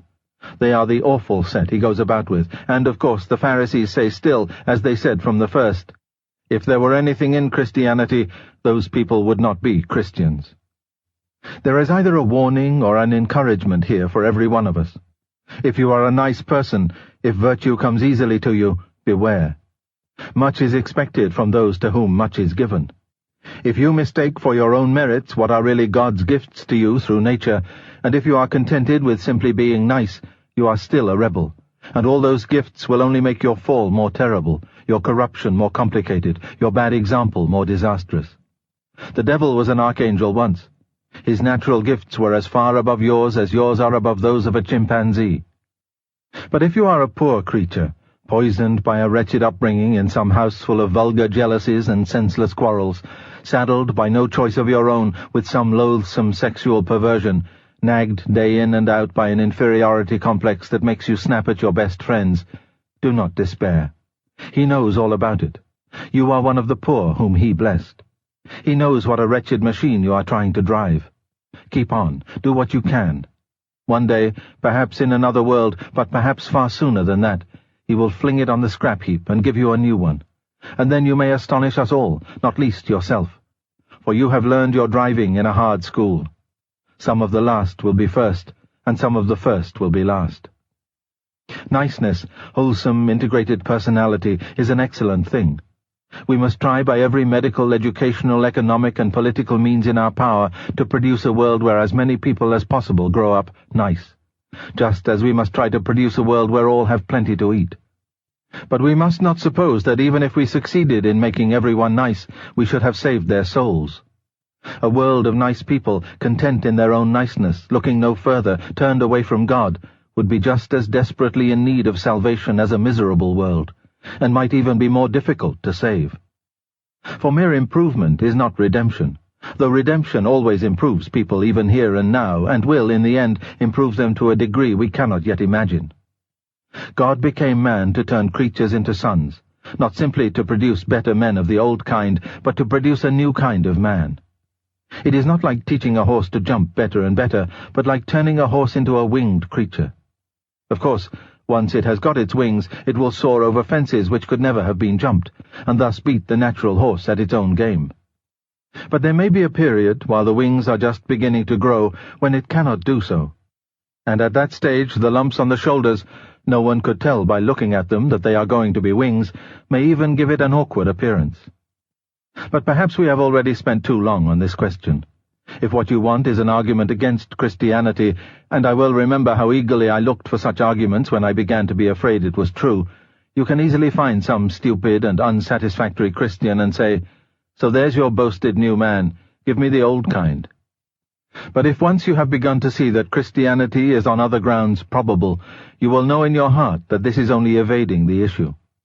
What can you ever really know of other people's souls, of their temptations, their opportunities, their struggles? One soul in the whole creation you do know, and it is the only one whose fate is placed in your hands. If there is a God, you are, in a sense, alone with him. You cannot put him off with speculations about your next-door neighbors, or memories of what you have read in books. What will all that chatter and hearsay count? Will you even be able to remember it, when the anesthetic fog which we call nature or the real world fades away, and the presence in which you have always stood becomes palpable, immediate, and unavoidable? Chapter 11, the last chapter. The New Men. In the last chapter I compared Christ's work of making new men to the process of turning a horse into a winged creature. I used that extreme example in order to emphasize the point that it is not mere improvement, but transformation. The nearest parallel to it in the world of nature is to be found in the remarkable transformations we can make in insects by applying certain rays to them. Some people think this is how evolution worked. The alterations in creatures on which it all depends may have been produced by rays coming from outer space. Of course, once the alterations are there, what they call natural selection gets to work on them, i.e., the useful alterations survive and the other ones get weeded out. Perhaps a modern man can understand the Christian idea best if he takes it in connection with evolution. Everyone now knows about evolution, though of course some educated people disbelieve it. Everyone has been told that man has evolved from lower types of life. Consequently, people often wonder, what is the next step? When is the thing beyond man going to appear? Imaginative writers try sometimes to picture this next step, the Superman as they call him, but they usually only succeed in picturing someone a good deal nastier than man as we know him, and then try to make up for that by sticking on extra legs or arms. But supposing the next step was to be something even more different from the earlier steps than they ever dreamed of? And is it not very likely it would be? Thousands of centuries ago, huge, very heavily armored creatures were evolved. If anyone had at that time been watching the course of evolution, he would probably have expected that it was going to go on to heavier and heavier armor. But he would have been wrong. The future had a card up its sleeve which nothing at that time would have led him to expect. It was going to spring on him little, naked, unarmored animals which had better brains, and with those brains they were going to master the whole planet. They were not merely going to have more power than the prehistoric monsters, they were going to have a new kind of power. The next step was not only going to be different, but different with a new kind of difference. The stream of evolution was not going to flow on in the direction in which he saw it flowing. It was, in fact, going to take a sharp bend. Now it seems to me that most of the popular guesses at the next step are making just the same sort of mistake. People see, or at any rate they think they see, men developing greater brains and getting greater mastery over nature. And because they think the stream is flowing in that direction, they imagine it will go on flowing in that direction. But I cannot help thinking that the next step will be really new. It will go off in a direction you could never have dreamed of. It would hardly be worth calling a new step unless it did. I should expect not merely difference, but a new kind of difference. I should expect not merely change, but a new method of producing the change. Or, to make an Irish bull, I should expect the next stage in evolution not to be a stage in evolution at all. Should expect the evolution itself as a method of producing change will be superseded. And finally, I should not be surprised if, when the thing happened, very few people noticed that it was happening. Now, if you care to talk in these terms, the Christian view is precisely that the next step has already appeared. And it is really new. It is not a change from brainy men to brainier men, it is a change that goes off in a totally new direction. A change from being creatures of God to being sons of God. The first instance appeared in Palestine 2,000 years ago. In a sense, the change is not evolution at all, because it is not something arising out of the natural process of events, but something coming into nature from outside. But that is what I should expect. We arrived at our idea of evolution from studying the past. If there are real novelties in store, then of course our idea, based on the past, will not really cover them. And in fact this new step differs from all previous ones not only in coming from outside nature, but in several other ways as well. 1. It is not carried on by sexual reproduction. Need we be surprised at that? There was a time before sex had appeared, development used to go on by different methods. Consequently, we might have expected that there would come a time when sex disappeared, or else, which is what has actually happened, a time when sex, though it continued to exist, ceased to be the main channel of development. 2. At the earlier stages, living organisms have had either no choice or very little choice about taking the new step. Progress was, in the main, something that happened to them, not something that they did. But the new step, the step from being creatures to being sons, is voluntary. At least, voluntary in one sense. It is not voluntary in the sense that we, of course, could have chosen to take it, or could even have imagined it. But it is voluntary in the sense that when it is offered to us, we can refuse it. We can, if we please, shrink back. We can dig in our heels and let the new humanity go on without us. 3. I have called Christ the first instance of the new man. But of course he is something much more than that. He is not merely a new man, one specimen of the species, but the new man. He is the origin and center and life of all the new men. He came into the created universe of his own will, bringing with him the Zoe, the new life. I mean new to us, of course. In its own place Zoe has existed forever and ever. And he transmits it not by heredity, but what I have called good infection. Everyone who gets it by personal contact with him. Other men become new by being in him. 4. This step is taken at a different speed from the previous ones. Compared with the development of man on this planet, the diffusion of Christianity over the human race seems to go on like a flash of lightning, for 2,000 years is almost nothing in the history of the universe. Never forget that we are all still the early Christians. The present wicked and wasteful divisions between us are, let us hope, a disease of infancy. We are still teething. The outer world, no doubt, thinks just the opposite. It thinks we are dying of old age. But it has thought that so often before.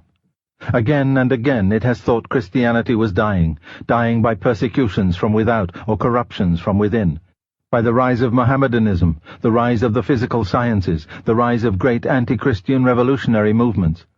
But every time the world has been disappointed. Its first disappointment was over the crucifixion. The man came to life again. In a sense, And I quite realize how frightfully unfair it must seem to them. That has been happening ever since. They keep on killing the thing that he started, and each time, just as they are patting down the earth on its grave, they suddenly hear that it is still alive, and has even broken out in some new place. No wonder they hate us. 5. The stakes are higher. By falling back at the earlier steps, a creature lost, at the worst, its few years of life on this earth. Very often it did not lose even that. By falling back at this step, we lose a prize which is, in the strictest sense of the word, infinite. For now the critical moment has arrived. Century by century, God has guided nature up to the point of producing creatures which can, if they will, be taken right out of nature, turned into gods. Will they allow themselves to be taken? In a way it is like the crisis of birth. Until we rise and follow Christ, we are still parts of nature, still in the womb of our great mother. Her pregnancy has been long and painful and anxious, but it has reached its climax. The great moment has come. Everything is ready. The doctor has arrived. Will the birth go off all right? But of course it differs from an ordinary birth in one important respect. In an ordinary birth, the baby has not much choice. Here it has. I wonder what an ordinary baby would do if it had the choice. It might prefer to stay in the dark and warmth and safety of the womb, for of course it would think the womb meant safety. That would be just where it was wrong, for if it stays there, it will die. On this view, the thing has happened. The new step has been taken and is being taken. Already the new men are dotted here and there all over the earth. Some, as I have admitted, are still hardly recognizable, but others can be recognized. Every now and then one meets them. Their very voices and faces are different from ours, stronger, quieter, happier, more radiant.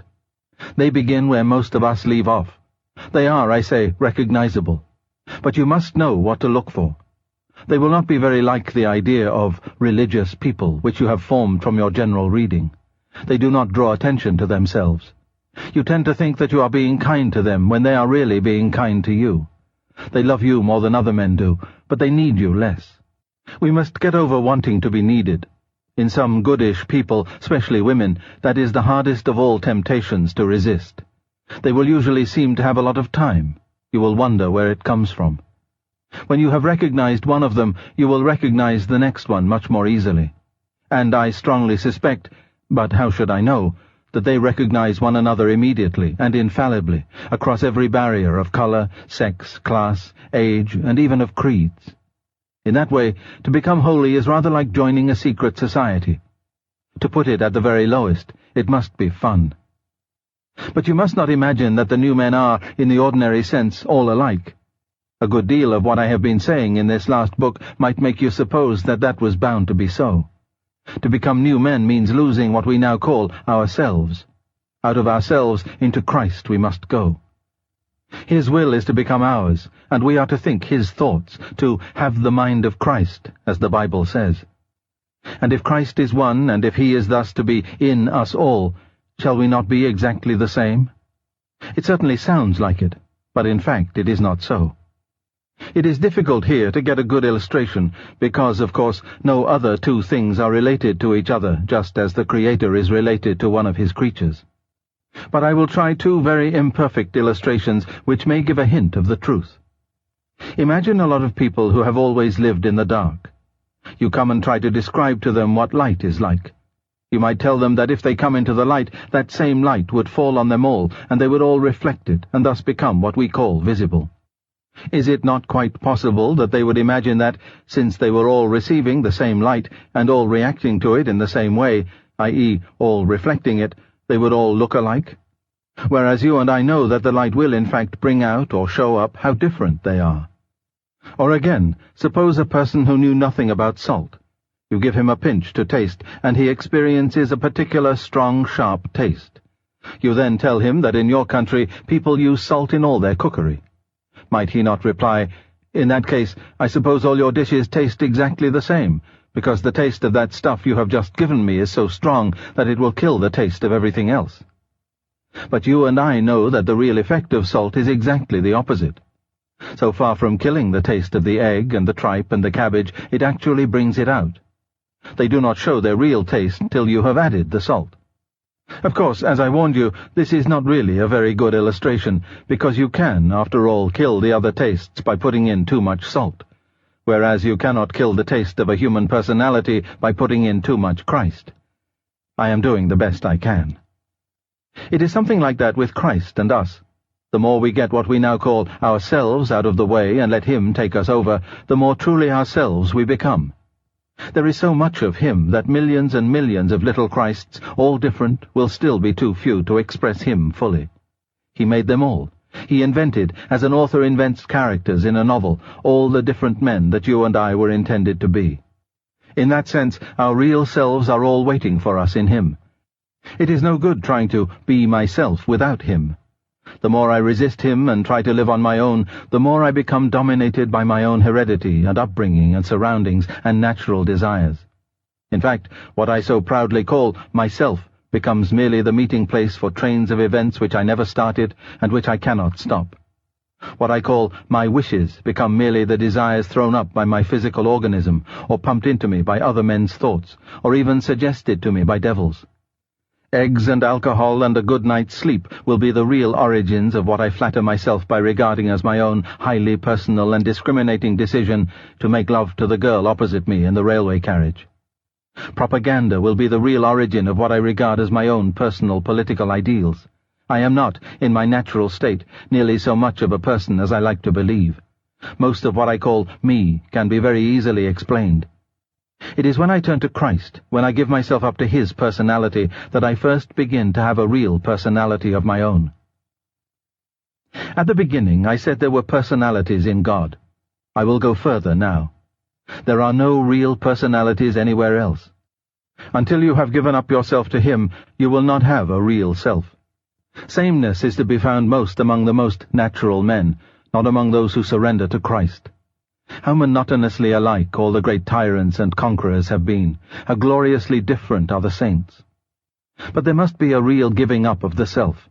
You must throw it away blindly, so to speak. Christ will indeed give you a real personality, but you must not go to Him for the sake of that. As long as your own personality is what you are bothering about, you are not going to Him at all. The very first step is to try to forget about the self altogether. Your real, new self, which is Christ's and also yours, and yours just because it is His, will not come as long as you are looking for it. It will come when you are looking for Him. Does that sound strange? The same principle holds, you know, for more everyday matters. Even in social life you will never make a good impression on other people until you stop thinking about what sort of impression you are making. Even in literature and art, no man who bothers about originality will ever be original. Whereas if you simply try to tell the truth, without caring twopence how often it has been told before, you will, 9 times out of 10, become original without ever having noticed it. The principle runs through all life from top to bottom. Give up yourself, and you will find your real self. Lose your life, and you will save it. Submit to death, death of your ambitions and favourite wishes every day, and the death of your whole body in the end. Submit with every fibre of your being, and you will find eternal life. Keep back nothing. Nothing that you have not given away will ever be really yours. Nothing in you that has not died will ever be raised from the dead. Look for yourself, and you will find in the long run only hatred, loneliness, despair, rage, ruin, and decay. But look for Christ, and you will find Him, and with Him everything else thrown in. This concludes the reading of Mere Christianity by C.S. Lewis. This book was read by Geoffrey Howard.